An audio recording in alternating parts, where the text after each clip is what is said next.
আসসালামু আলাইকুম, শুভ সকাল। সবাই কেমন আছেন? আশা করি ভালো আছেন। যে যেখানে আছেন সুস্থ আছেন, আল্লাহ তাআলার অশেষ রহমতে আমরা ভালো আছি। তো প্রতিদিনের মতো নিয়ে আসলাম আবারও নতুন একটি ব্লগ সকাল থেকে। ওয়েদারটা ভালো না, বেশি একটা মেঘলা মেঘলা ভাব। সকাল থেকে দেখতেছি গুড়ি গুড়ি বৃষ্টি পড়তেছে। আর আপনাদের মাঝে নিয়ে আসলাম একটা সুখবর। অনেকদিন আগেই সুখবরটা দেওয়া হয়েছে, আবার নতুন করে দেবো, আবার যাবো কিনা।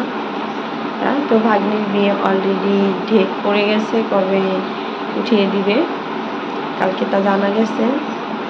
তো আমাদেরও যেতে হবে। 25 তারিখে বিয়ে ফাইনাল ডেট।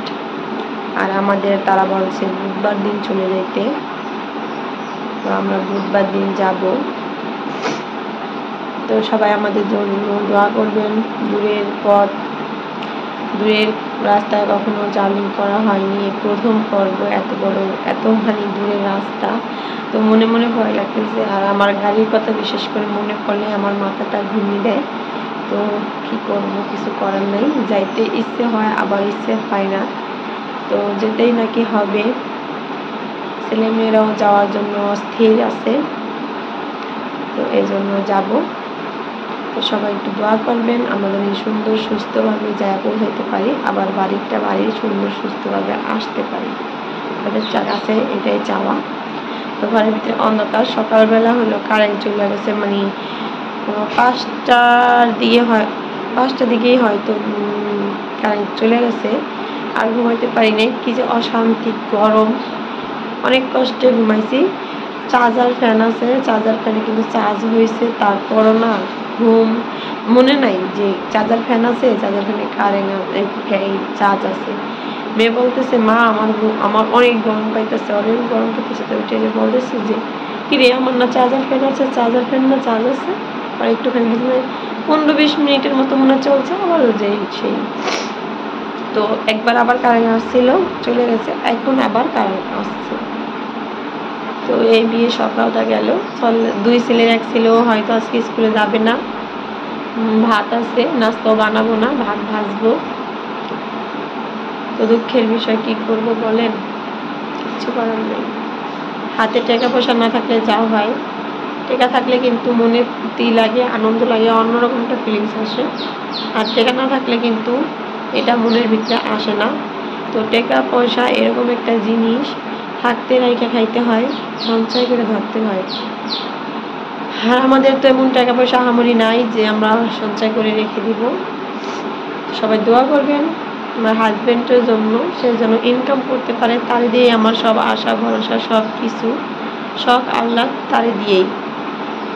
সে যদি থাকে, আমার শখ আল্লাহ একদিন আল্লাহ পূরণ করবে, আর যদি না থাকে তা পূরণ করবে না। তো সবাই আমার হাজব্যান্ডের জন্য দোয়া করবেন একটু বেশি বেশি, আর আমার ছেলে মেয়েদের জন্য তো দোয়া করবেনই। আমিও সবার জন্য দোয়া করি, সবাই যেন ভালো থাকে, সুস্থ থাকে, সবার মতন করে সবাই চলতে পারে। কারো ভিতরে যেন কারো অহংকার বা বদবুদ্ধি এগুলি না থাকে। সবাই যেন আল্লাহর মন থেকে আল্লাহ যেন সবাই মন থেকে এগুলি মুছে ফেলে। তো কি করব, বিয়ের অবশ্য ঢেক পড়ে গেল, যেতে হবে। তো কবে যাচ্ছি তো বলে দিলাম, সঙ্গে থাকবেন, তাহলে দেখতে পারবেন। স্কিপ না করে ভিডিওটি দেখে নেবেন, তাহলে বুঝতে পারবেন। সবাই ভালো থাকবেন। তো দেখো এগুলো কি বলো তো, গেস করো তোমরা কি এগুলি। তো এগুলো না বললে তো আর হয় না। গরুর মাংস। দেখো, গরুর মাংস সকাল সকাল ব্লেন্ডার করে নিয়েছি। ব্লেন্ডার করে হলো গরুর গোশ দিয়ে খিচুড়ি রান্না করব। তো এখানে পেঁয়াজ মরিচ দিয়ে দিছি। আর এখন ময় মশলা যা আছে বাকিগুলি দিয়ে ভালো করে কষিয়ে নিব, তারপরে চাল দিয়ে দিব। তো সঙ্গেই থাকুন, ততক্ষণ পর্যন্ত থাকুন। তো বন্ধুরা, এখানে সব ধরনের ময় মশলা দেওয়া হয়ে গেছে। আদা বাটা, জিরা বাটা, ধনিয়া বাটা, তারপরে লবণ, তেল, তাও বাকি আছে গরম মশলা, এগুলি দেওয়া হয়নি। তো এগুলি মশলা দিয়ে কষাচ্ছি, তো সঙ্গে থাকুন। দেখতে পাচ্ছি কিন্তু গরুর গোশটা কষানো হয়ে গেছে। এভাবে কিন্তু ব্লেন্ডার করে রান্না করা দরকার, সুন্দর মজা গুনার মতো হয়ে গেছে। আর এদিকে হলো চাল ধুয়ে নিচ্ছি, মুগ ডাল আর মুসারি ডাল দিয়ে চালটা পরিষ্কার করে নিচ্ছি। এখন দিয়ে দিব গোস কষানোর ভিতরে, তারপরে গোসটা যেহেতু কষানো হয়ে গেছে আর ব্লেন্ডার করে দিচ্ছি, এগুলি সিদ্ধ হয়ে গেছে, এই জন্য দিয়ে দিব। খেয়ে গেছি চামচ।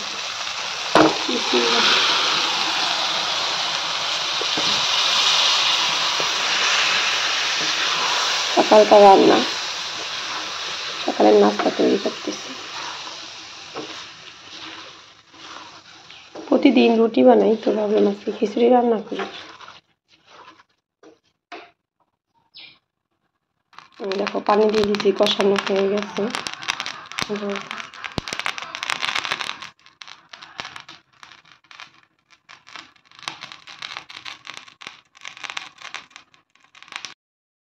ওয়াও, কত সুন্দর খিচুড়ি! দেখেন, গরুর গোশের খিচুড়ি রান্না করা হয়ে গেছে।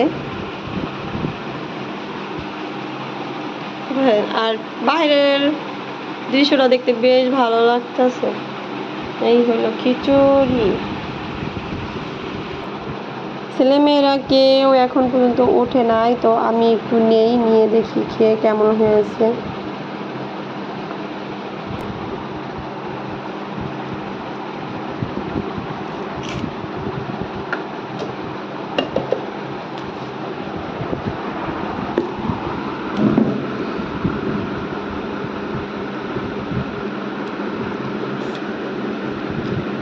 না, খুব ভালো হয়েছে, খারাপ হয় নাই।